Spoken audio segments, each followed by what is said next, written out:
So really excited about this conversation today. Two reasons for that. Number one, it's incredibly relevant.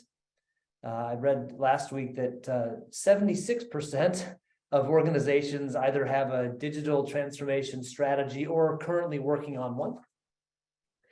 And we know from the research that the rate of success is below 30%.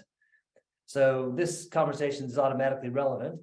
The second reason I'm really excited is my friend and colleague Garth Andrus is joining us from the US. So he and I used to work together at a previous firm. I'm really delighted that he's with us today. So the book you see on the screen here, it's got some amazing research. It's got data from 16,000 individuals and amazing organizations like Google and Walmart, Salesforce. So what we're trying to do today is learn from those who have been successful. And the way we're going to do that together is working with a bit of a Q&A, a bit of a panel of our experts here. We've got a couple that I'll introduce you to shortly. A bit of housekeeping. I'm going to definitely keep us on time. Would love your participation. Please use the chat, rigorously. I think Paula can keep us apprised of what's coming in on the chat. We'll probably have some opportunities for some Q&A. We'll dive into just a little bit of the book, but in terms of what you should expect today for your time investment, a couple of things. One, you'll be able to learn the keys to successful digital transformation. Second, you'll have an opportunity to think about your own organization and do a bit of benchmarking. So where do you think you're at on this concept called digital maturity? And then third, we'll have a chance to explore together how is it that the Lighthouse leadership system applies to leading digital. So our numbers have picked up a bit. We're kind of in the 30s now, which is good because we've got a poll to get started. So I'm going to launch a poll here in Zoom. So get yourselves ready for that. And the question we're going to ask is, to what extent do you believe digital is going to or has already disrupted your industry? And secondly, how prepared is your organization for that disruption? So I'm launching the poll now. It's got two questions. Have a look at those questions and let us know what you think. All right, I'm going to end that poll now. Let's have a look and see those results. So sharing these results now. So 73%, the vast majority of you believe that either to a great extent or a moderate extent, digital will disrupt your industry or has already disrupted your industry. That's probably not too surprising. But how adequately prepared is your organization? So we got a bit of a spread here. This is good for our panelists to have a look at. So we've got roughly in, 4 quarters. So some feel quite strongly that we are prepared. Some feel not so strong at all. So they're disagreeing with that. Good. So that gives us a flavor of kind of what we're working with. So definitely so we got one more question for you. So now that we have a sense of how prepared you are, the second question is going to ask you to rate things. This is just the last piece of data for our panelists. Last piece of data that they will need before we get going. So I'm going to ask you to select the 3 biggest threats from this list. So you're going to have a chance to give us your 3 biggest threats. So what is the threat for your organization about implementing or getting the right outcomes from digital? Where do you see the barriers?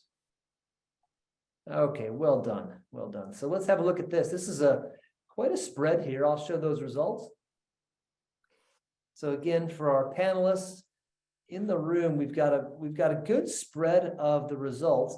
One does tend to stand out. So when asked among these biggest threats, the number one that's standing out is internal issues, lack of agility, complacently inflexible culture. So that's a clear number one.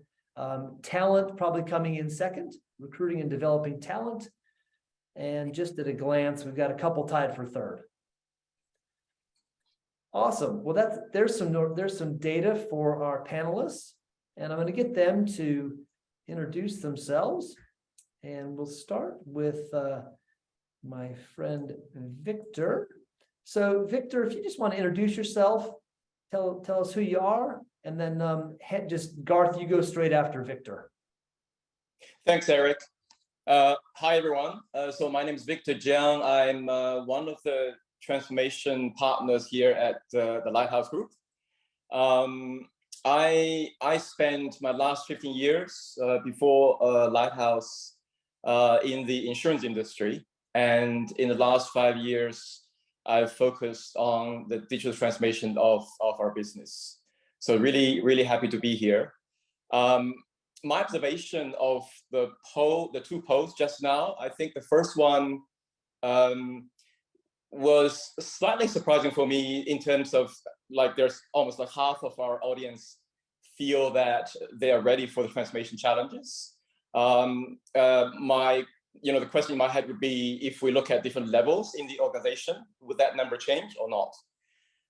The second poll results, the first two sort of factors, I think, in my expectation, the heightened sort of security risk clearly, is quite relevant now, as opposed to what we would have expected the poll to be if we did it like, a few months before, for example, in terms of market entry and product renovation, things like that. But I think with the recent events in Australia, I fully understand why, the security side of things has moved up.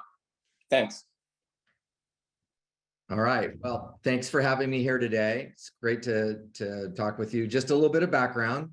I spent most of my career at Accenture and Deloitte, mostly at Deloitte. I was a founding member of Deloitte Digital. And since about 2012, I've been almost exclusively doing digital transformation with companies around the world. I'm now the CEO of a company called Cognitia, where we focus kind of on supercharging companies, talent, and the organization for digital. So that's what we're doing. I'm very excited to be here with you guys and share some thoughts. So on the results, I thought was very interesting. So you either read the book and then wrote those answers down, or we got it right. I'm not sure which one, but it was exactly right in line with the research that we've been conducting around the world. So really just validating the kinds of things that we found. So let's talk more about this as we go along. So excited to be here with you all. Great stuff. Well, let's start with this. Why the need for this book, Garth? Sure. It's just from the practical standpoint. Well, we were doing research every year for about 4 years with MIT. And each year we would put out this survey and interviews and so forth with the companies that Eric was naming. And, we were getting back really great information. And then we were also consulting in the marketplace, working with companies, trying to do things. And what we found is one of the reasons we felt like we needed to write a book we were getting data that was basically saying most people weren't prepared. And if they were preparing, a lot of times they thought they were preparing, but they really weren't. What we were doing, we would call them random acts of digital sometimes. And essentially we would find that companies had a tech stack plan for our other technology, and they were saying we're digital. And the answer is no, you're probably not, if that's what your definition of being digital is. So one of the reasons we wrote this was that to realize that, in the research we were finding was there's really a combination of being digital. It's about three things. It's about the technology, it's about the talent, and it's about the organization, and the organization including the culture and those types of things. You can't ignore one and do the other and so forth. Second reason we wrote the book was we realized that most companies' DNA really wasn't designed for digital.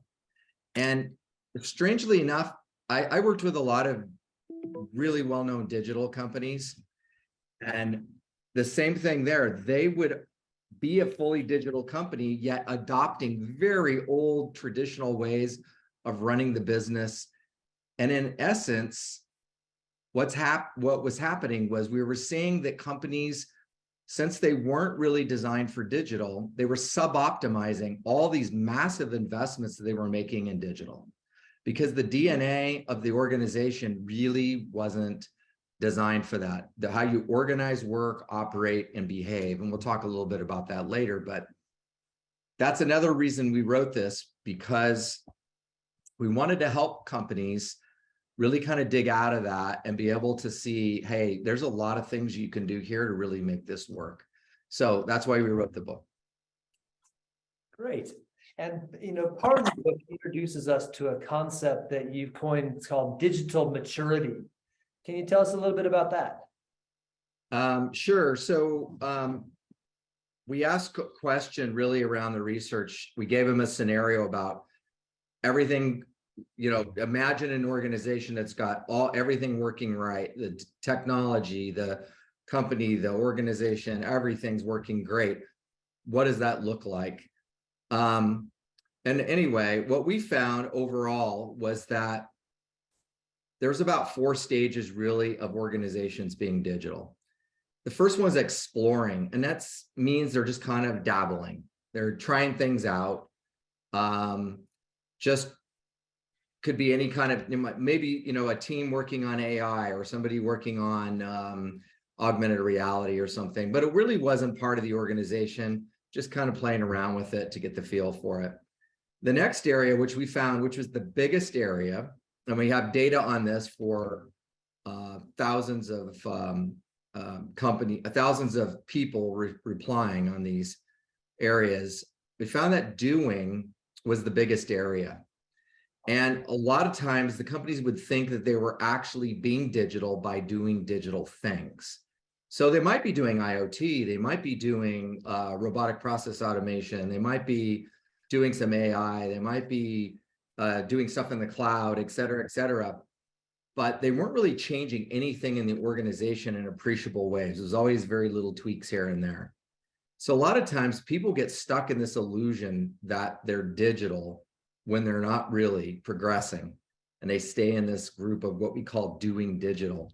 The next was becoming, and this is where you're starting to make some advanced changes, not just to the technology, but to how you're organizing the work, operating and behaving every day.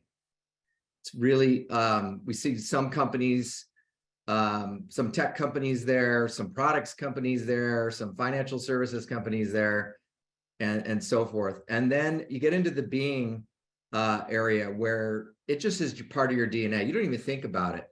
The way you approach this is everything you do is about those 3 areas of the technology, the people, and the organization. So that's how we approached and did a lot of assessments related to the digital maturity curve. Yeah, so interesting that, those first couple of things happen and you say, oh, great, we're digital. So I love the idea that it's a bit of an illusion until you change some of the more systemic parts of how you operate and behave. Right. Well, hopefully, and it varies by the level. By the way, it's very interesting. We found differences in companies between the senior level executives and the people doing the work every day. And very often we would have senior level executives thinking they were much more digital than the rest of the organization was thinking they were. Oh, so interesting. Well, hopefully you were all paying attention. And again, we do encourage you to use your cameras. I'm gonna actually ask you now another poll question. So based upon what you see in front of you, based upon the conversation we just had with Garth, tell us, where is your organization? Are you exploring, doing, becoming, or are you in fact being? Let's launch that poll and get a flavor for where you're at. Great. So exploring, doing, becoming, or being. All right, 85%. That's pretty good. Let's have a look at where people are at. So sharing those results now. Interesting. Okay, so we've got, quite a lot of doing, as well as quite a lot of becoming. And maybe in the question time, love to hear, there's 4 of you who are in the being, which is fantastic. And would love to, perhaps if we have time, hear from some of your practices or what's brought you to that point. Garth, any, before we move on, any reactions to what you're seeing there? Yeah, I'm actually a little, but this is good. I'm glad to see it. I'm a little surprised there's more at the becoming level. The being level is actually about the right in the natural distribution that we find, both of the ends, exploring and being. And we usually have a lot more in the doing category and a little less in the being. So that's actually good news to hear that, that things are moving along. Yeah. Excellent. So Victor, love to hear from you at this point. So in your experience, what are some of the most important leadership factors that are needed to succeed with digital? Sure. In my experience, and I guess my answer is also inspired to a large degree by Garth's book as well. I think, so I'll structure my answer this way. I think there are 3 must-dos.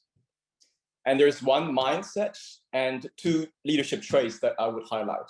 So what are the 3 must-dos? I think to me, the first must-do is that the digital transformation has to be owned by the CEO, not the CITO, not anyone else, to be successful.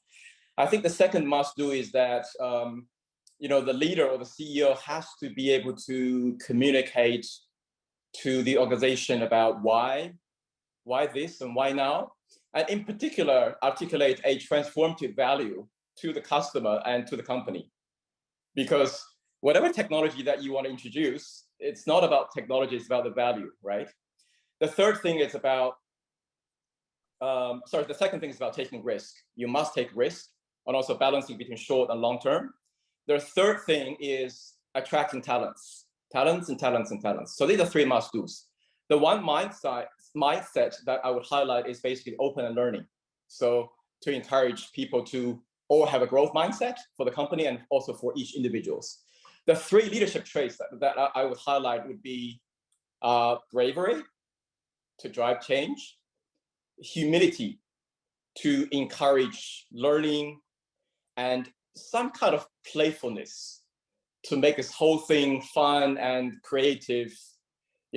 Don't use, when you present, I mean, one thing that you'll notice that when you see, a presentation from, a truly sort of digital mature company, a pitch deck, right, versus a McKinsey strategy deck, they're vastly different. I mean, the former is so much more fun, so much more visual, and things like that. Yeah. Fascinating. Garth, anything to bounce off of there before we move on to a question for you? I just think Victor's just spot on all those points. I love your point, Victor, about making it fun. It's interesting. Very often when we'd have a project, we'd have people who didn't want to go back into the staffing pool because they said it's probably the most fun they've ever had on a project. And it wasn't just because they were having fun. It was because everybody that they were working with, the client together, were having fun. So it is important to do that. It absolutely is. Nice.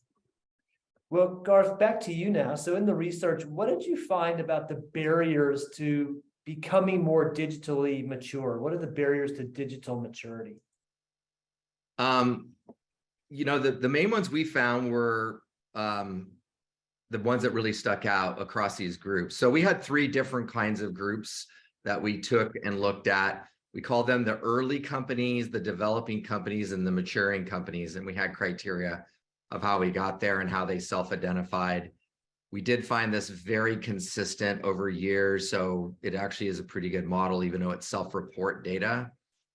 But what we found was that there was a real lack of strategy as one of the biggest barriers, and to actually making it moving along in the process.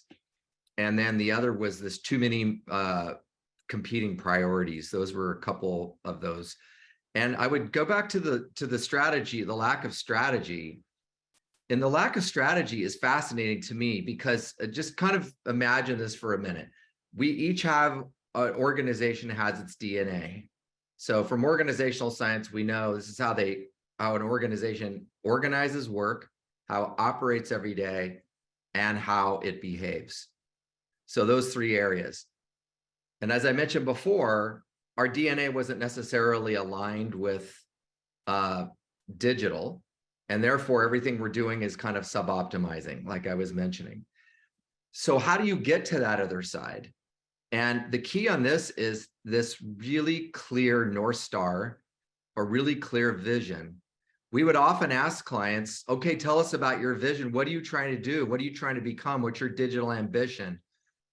And sometimes that would be in just very general terms, or we could ask the same executives in the C-suite or very senior executives, they'd all have a different opinion. Sometimes we'd isolate them and we'd come back and say, you guys are not on the same page. It's really important to get that right, because if this piece isn't right, nothing else is going to work. It will always be random acts, as I was mentioning, random acts of digital. The more crispness and conciseness you put to that vision of what you will be, and when I say that, it doesn't mean you'll arrive. In fact, in digital, you'll never arrive. I don't know if you noticed on that swoop we had on exploring, doing, becoming, and being, we had an arrow, and the arrow just kept going, because this is constantly shifting. I mean, I know I won't ask for a raise of hands, but how many have used ChatGPT in the last 3 weeks? Have you tried it? Have you seen what that's, there you go. Have you seen what that is going to do to day-to-day work? And that's why you don't arrive.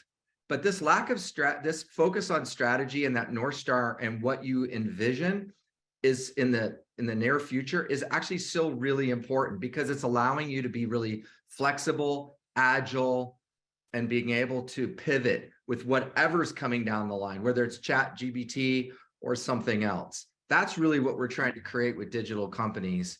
And that's why digital maturity is so important. We found that those on the early and the lower end of developing really aren't just getting there at all. They're just kind of moving around and not making this clear. So lack of the strategy thing is the most important. Great. All right, so interesting. So without that, I love random acts of digital, by the way. So the less clear the strategy, the more the random acts of digital. Absolutely. Cool. Well, Victor, I'm gonna pitch it back to you now for a second. So you're now in the market with this thing that we call the Lighthouse Leadership System, and it's meant to address a whole variety of different challenges. I'm curious, how, maybe you just want to pick one or both. Thinking about strategy and competing priorities, how does the leadership system solve for those things? Sure. So let me first sort of give the audience a feel for what kind of strategies at different levels of the organization that we have been helping our clients develop for digital transformation, and then I'll talk about and priorities, and then I'll talk about how the leadership system has made it to help that. At the very top level, basically, we help our clients to develop, the vision that I just talked about, and the better ones actually also has a vision, a strategy for evolving the organizational maturity, and typically budget allocation, right? One of the key questions that we often find, our clients grapple with is basically to start with, where do you actually put the digital team in the organization? What kind of reporting line there is, and how do they interact with the rest of it, right? And it's a great question in terms of, in the context of the, organizational digital maturity, that role, that question, the answer becomes different. So that's at the top level. In the middle level, the strategy becomes more at the product level. So it's really about articulating a product vision, product strategy, and some people call it product roadmap. And also about managing interdependencies. So how does this new business interact with the legacy systems and businesses and channels and so on and so forth? The other strategy they often ask us to develop for them would be a partnership strategy. So in local markets, where in the ecosystem that we need to bring in to help with the digital transformation. At the lowest level of the organization, this is where the fun really starts, right? So this is about people actually joining the tribes and squads and whatever you call it to actually doing it, right? So it's really about, learning by doing, fast iteration, failing fast, and how do you actually work effectively in a cross-functional team? Usually we find that the common challenge here is that people are still stuck in the, in the old practice or culture about, writing long business cases, writing long business requirements before you actually launch anything. So these kind of the kind of strategies, we like at different levels of the organization that we typically help clients with. In terms of priorities, at the highest level, it's really about balancing between, we want short-term, profitability and long-term growth.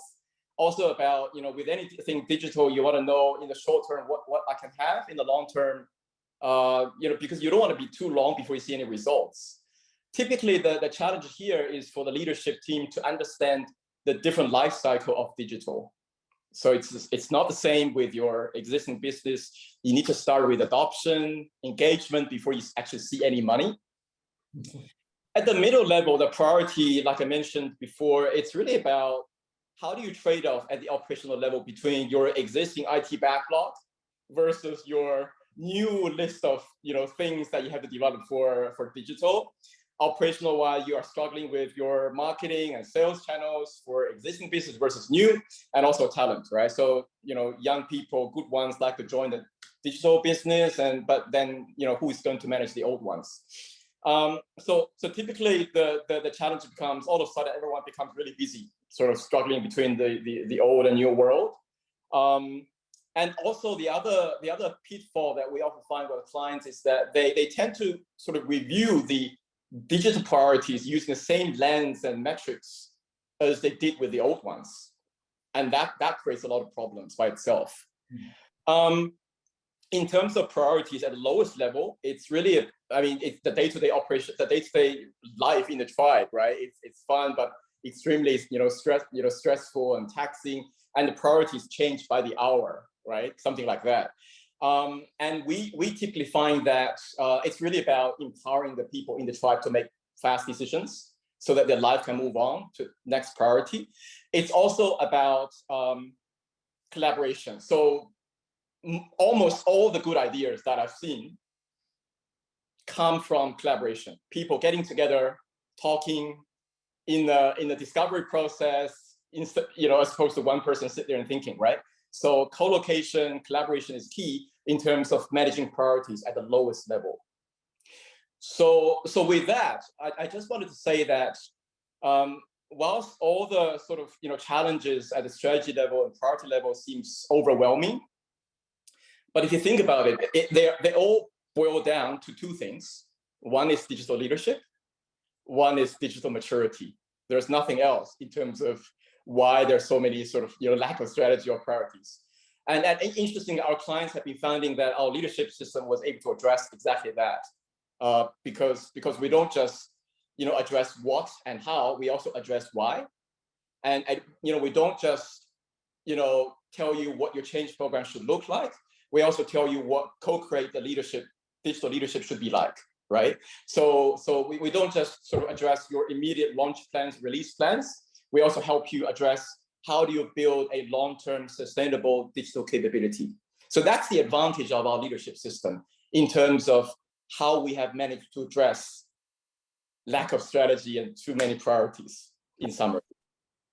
Wow, thank you, Victor. Garth, I'm just curious, in your experience, how do these things knit together? I mean, what we see on the screen here is these different levels, but is there something that stands out for you about how to knit it all together? Yeah, I think all this, it's an and, right, in this. Before I go on to that, I just wanted to make a comment on what some of the things Victor was saying, talking about the leaders and the absolute focus on leadership. So in our research, you might not be surprised that those that were in the bottom group and then the next group had much more focus on wanting to replace or saying we needed new leaders to actually take us into the digital world. And in fact, on the low end, it's so low, it's like 13%. Only 13% said they had the leaders that they needed. And then it got into the 30s for those in the middle group. And and here's really what's interesting, even 55% of all those who were considered the more maturing organizations all said we need more and better leadership to lead us into digital, which is fascinating because most of those companies were already doing some really amazing things in digital. So it tells us as leaders, I think, that, you know, we need to really make sure that we are focused on bringing these things together, continuously learning, and being open to those kinds of things. Totally agree, Garth. Yeah, that's exactly right. So Garth, you referred to the term, and in the work, you've actually identified some really specific traits that organizations need to be digital, to become digital, and you've called this digital DNA. Tell us what's that all about. Yeah, so we actually have two levels of this, and I won't go into the top level too much, but we identified 23 traits and characteristics, very much like 23andMe. So we had the 23 traits you need to become to be digital, and this was all based on research. So we had things like failing early, failing fast, and those types of things. But what we found was that was a helpful and useful paradigm to look at, but it wasn't actionable until you did the double click. And the double click is this that we're looking at right now. I've mentioned this a few times now, but from organizational science, we know that these are the types of things that make an organization an organization. So what you do every day gets manifested by this. So your culture is manifested every day by these types of things. For example, the kind of leaders you have, how you structure that, the way you do rewards, your geographies, even, you know, how you operate, your physical space and environment, your location models, on-site, remote, hybrid, the kinds of technologies you're using to working every day, the talent processes you have, whether you're using gig employees or, you know, on and on and on. These things, these 12 areas really say this is how you organize work, operate, and behave every day. So the things that are under there, these double clicks under this, under structure, process, leadership, etc., these are levers. You know, these are recommendations and thoughts that we've seen at companies, but you may have some slightly different ones in those bullets. But these are the levers, and these levers are what you use to then start to weave in to the DNA of the organization. I'll give you a quick example. I was sitting on a plane and sitting next to a guy, and he saw that I had this double helix on my screen. And he said, "What is that? And what are you doing?" And I said, "Well, I'm working on organizational digital DNA." And he said, "Well, I'm a DNA scientist." And I all of a sudden got afraid. Like, I'm sure I've done something wrong in how I'm portraying stuff. And he looked at it and he said, "Explain it to me." So we went through this for a while. We had a long flight. And he said, "Well, let me tell you something really interesting. When we make," and he drew me some pictures of DNA strands.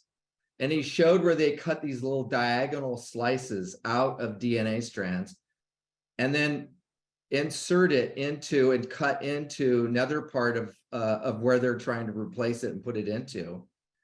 And he said, "You know, if you don't put enough in, the existing organism will overwhelm what you just brought in." And he said, "And if you put too much in, you'll overwhelm the organism itself and the DNA that you really wanted it to have."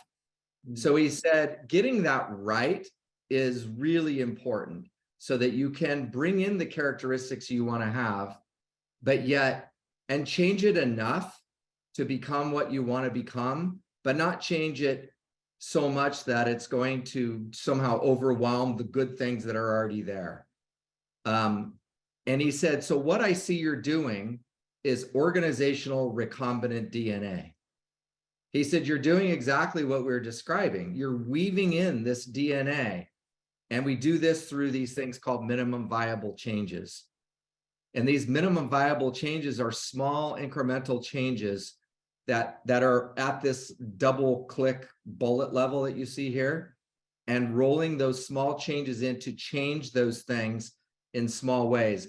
And what we've done is we've used the members of the middle management level tier mostly to help us say what's blocking this from occurring and what's enabling this.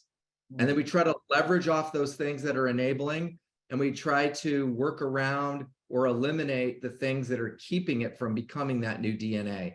And we build these minimum viable changes and they get involved. So therefore, what we're doing also is we're reducing traditional change management approaches, which sometimes are big go lives and things like that that we're used to in technology implementation. But what we're doing is we're doing small little minimum viable changes in a lot of ways. That's changing the DNA of the organization right at the get-go. It's really an exciting and fun area. And that's where it starts to get really fun, because people are involved and it becomes part of their job. And it doesn't feel extra to them, and they feel ownership. That's so good. It's one of the principles that we try and weave into all of our work, is this idea that people connect to what they create, what they help create. Exactly.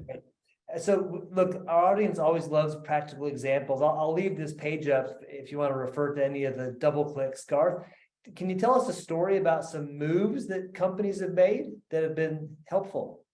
Yeah, I'll tell you a big picture, and then I'm going to give you a few examples of what MVCs really are. So MVCs, well, first of all, one of the biggest banks in the world started using this in one of their business units. It's quite bigger than most companies. They're this business unit. And it started out with just assessing, where we are as an organization. And the next thing, we started doing this thing I was describing with the middle managers, where it was like, what's blocking, what's enabling. It was we got to the crispness of, what their vision was for digital, doing all the right things. And then we started doing the MVCs. And we did like 12 of them at the very beginning to give them an idea of what it was like. And we worked with some of their people to build those.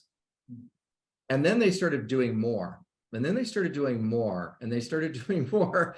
And they're all small. They usually take 2 weeks to 12 weeks. Anything over 12 weeks, we said, is not a minimum viable change, right? It's about doing something that's manageable, measurable. These minimum viable changes are really organized in a way where you measure them. You look at the impact of. One of my favorite things to ask in this is when we look at a minimum viable change and say, what happens if we don't do this? If we don't do this particular change, what will happen? And if the answer is not much, then it's probably not a good MVC, or the organization doesn't care about it. There's a variety of ways to look at it. So it's important to find out, those types of things. What happens if we don't do it? And then what's the outcome? What's the impact to the organization, the customer, whether internal or external, and the employee? And then we measure it. And so we actually have data on the MVCs themselves, whether they're working or whether they're not working, and weave those in.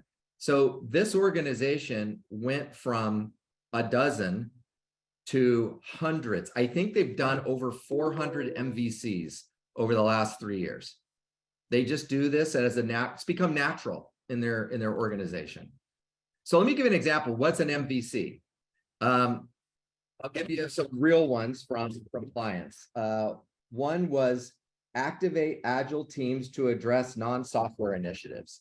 So in this particular consumer products company, they had agile in their business for doing software development and in IT in general, but they weren't using it, and said, how could we use agile to actually address non-software initiatives and really bring that? So that was one. That's not enough, but that was one that they did to go after, one of these areas. Another company, one of their MVCs was they set up a customer collaboration zone to co-create with the customer. And mainly it was for external customers, and it was fascinating. They went in and they had things in their, they had a separate computer system set up so that it wasn't into their firewall. but it had a separate safe place. Customers could come in, use that. They had food set up, coffee, nice zone for them. They had great rooms, and it was incredible. That was a very small thing. And then it's gotten so popular, they started doing it with other parts of the organization and bringing them in, not just the external customers. Another one that we did, which really went well. Think about this for a minute. When you have some deep skills, this particular one was in finance and engineering. So we had these are engineers, actually drilling wells and that type of thing, right? So you couldn't take them off the line because they were too valuable, but they really needed financial skills to really understand the impact and cost of the wells, what was happening, all those parameters. So what we did is we worked together with them and created virtual job rotation, where we actually had and carved out a part of their time to learn financial analysis by and then we paired them with their finance function, and then they would it was very specific, laid out timing. They attended meetings. But it was very light. It was probably about 15 to 20% of their time, and it made a huge impact in the skill sets. And we didn't have to take people offline, because traditionally they would rotate people and send them off somewhere else. So that would be another example of an MVC. I'll just give you one more. At a healthcare company in the US, I think it's the third largest one. They had digital data analysts. They had data analysts, data scientists that were just amazing. And then they had business people. And what we found out is they couldn't talk. And that was very difficult. They just were like ships passing in the night. They couldn't explain things to each other. The business couldn't explain what the business needed. The data people couldn't explain what they found or what they were trying to do. So we ended up creating, the minimum viable change was, we're going to create a analytics translator role. Think of it like a data whisperer with the business angle. So these were people who had business backgrounds and understood the business really well, but also had an aptitude for data and digital and technology. So that became very impactful. And in fact, this chief digital officer, who's now a CEO of one of their divisions, talked quite a bit about what an impact that made. So I've got hundreds of these, literally, but I'm trying to just give you an idea. You have to do many of these. This isn't about a go live. This is about an always live. Yeah. And that's how we track it. I mean, Garth, love your examples. I just wanted to add another example that we recently did a client of ours here in Australia. And I didn't think of it in terms of MBC, but with this conversation, I think it probably is, right? So the example was that we basically work with the senior leadership team to apply the rapid or agile methodology for strategy development. And that ended with a pitching session to the CEO, as if it's a pitching session to a VC fund. And the team loved it. It was quick, fast, and they went through a huge amount of stress during those 2 days, but they were really satisfied, in the end. I think that's probably is MBC now, right? Yeah, absolutely. Absolutely. Great example. And so if I heard right, Garth, the other thing that all of those MBCs have in common is they're intentional, that like they know what they're attempting to do. They're time constrained. So it's X number of weeks, 12 weeks is too long. And so there's an ability to measure that. Did it move the needle the way we expected to? And that from a measurability and a proof perspective, was that important for these customers or these different organizations? Yeah, it was really important. And a lot of times you're running into the culture of this is just the way we've done it. And that's a really interesting thing to go after. So one of the biggest most social media companies in the world, you can guess it, they had a thing that was just, it wasn't a policy, but we basically changed an unwritten policy where they basically said, you can't become a vice president unless you're in one of these 3 locations. And we just said, why? And said they could not give us an answer. They just said, well, it's always been like that. Why does it have to be like that? And so we changed their quote unwritten policy. So, and it changed completely. And what that did is allow them to keep really good senior talent who probably would have left. Nice, interesting. Yeah. Well, we can go on, but in respect of the audience's time, will keep us moving. That's really good. Just to, in the book, Garth, it speaks at a couple different points for the organization and the individuals in it to be successful, to have this growth mindset. Can you explain why that's so important for success? Yeah. So, a fixed mindset really is it's thinking just what I was kind of describing. This is the way it always is, or no, we've done it this way, or no, I learned this way, and this is the way you have to. It's that rigidness, right? That rigidness. The growth mindset is about saying, you know what, we're going to try new things. It's about experimentation. It's about trying something. Maybe you can try something small, see if it works, right? Let's go down that path. Growth mindset comes from the area of intelligence and IQ, where you can actually raise your IQ the more you're open to new ideas and new ways of thinking about things. Doesn't mean you can necessarily become a genius if you probably weren't a genius, but you can definitely move down that path. But it's really important to succeeding in a digital world. You have to be open to possibilities and things you haven't been thinking about, right? And be willing and open to that. I love Ally Bank is one of our clients. They have a motto I love. It says, and you've probably heard this before, but good enough is never enough. And I think that's what a growth mindset is. Good enough is never enough. And if you have that mindset, you're in a growth mindset. You're willing to look and say, why can't we do that? Why won't we try that? Let's give it a try and see how that will work. Nice.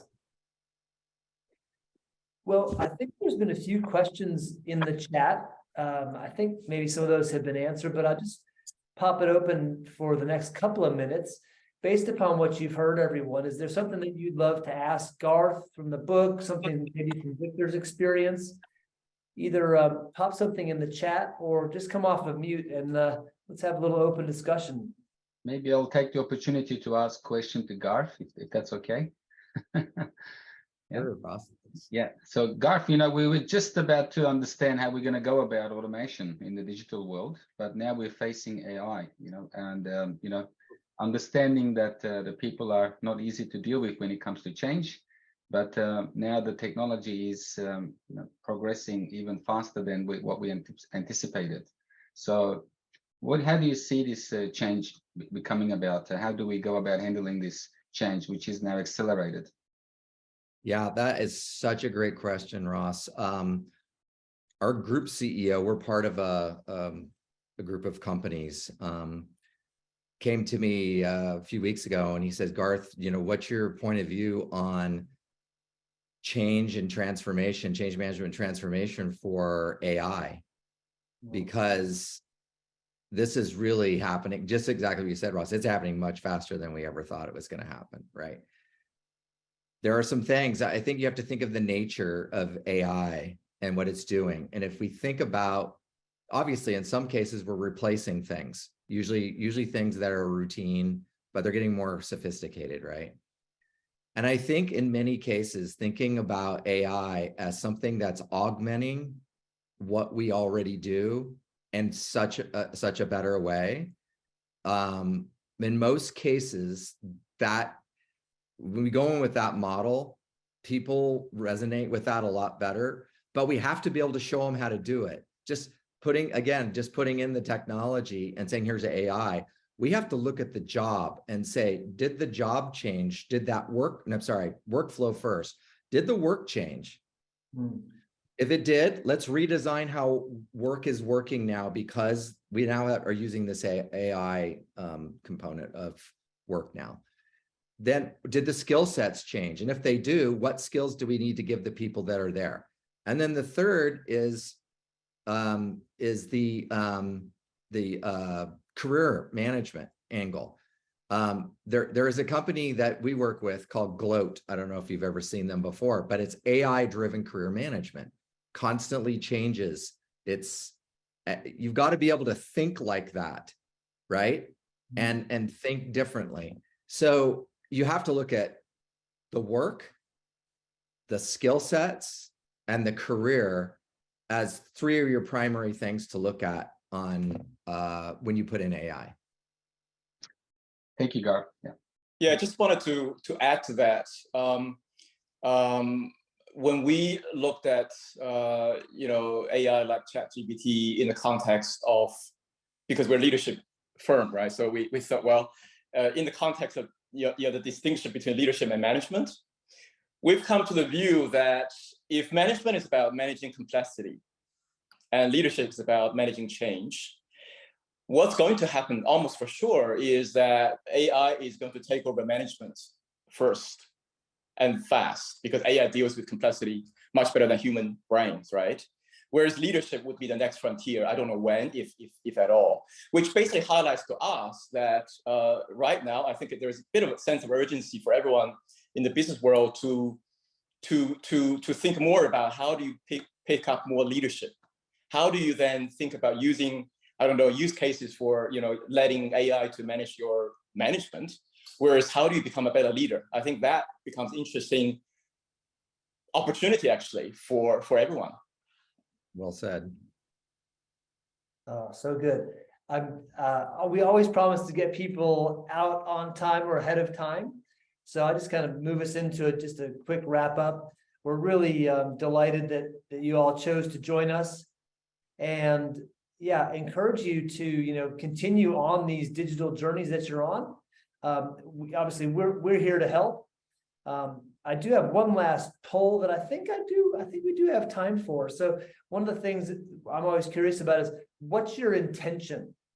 What's your intention for this upcoming year? Let's just take this poll really quickly and have a look. So what are your 2023 digital ambitions? Do you need to get started? Are you on the right track? You just got to keep moving.